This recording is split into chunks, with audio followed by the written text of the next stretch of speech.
Hi mga Lods, for today's video po, bibigyan ko po kayo ng mga simpleng technique para talaga ka namang matalapad ng sobra ang isang babae pagdating po sa Jarger, no? Ito po yung dapat yung gawin, Lods, para kung gusto ninyo yung babae talaga ka namang matapos.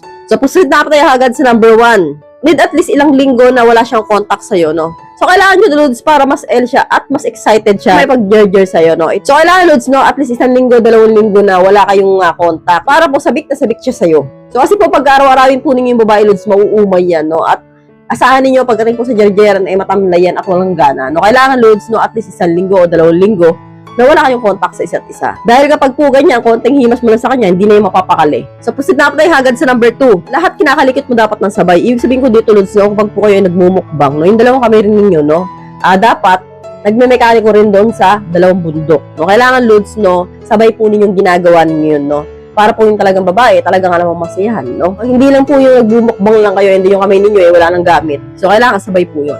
So, proceed na tayo agad sa number 3. Huwag mo muna siyang paihiin bago kayo mag-jarger para labasan siya. So, totoo po yung, Lods, no?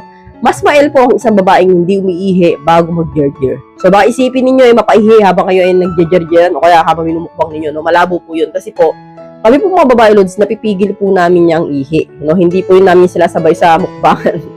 So, proceed na tayo agad sa number 4. Kainin mo siya na parang wala nang bukas, no? Alam niyo, ibig sabihin ko dito, Lods, no? Ibig sabihin ko, no, talagang ganado kayo kumain, na talagang malupit, no? Na talagang salbahe kayo kumain. Ganun po dapat, na parang wala nang bukas na, at medyo magbababad din kayo, tatagalan po ninyo. Para po ang babae, talagang namang mas mael sa inyo. So, proceed na tayo agad sa number 5. Pakandong position para sumirit, no? Ang ibig sabihin ko dito, mga Lods, no? Ang gawin yung position, ay nakakandong siya sa'yo.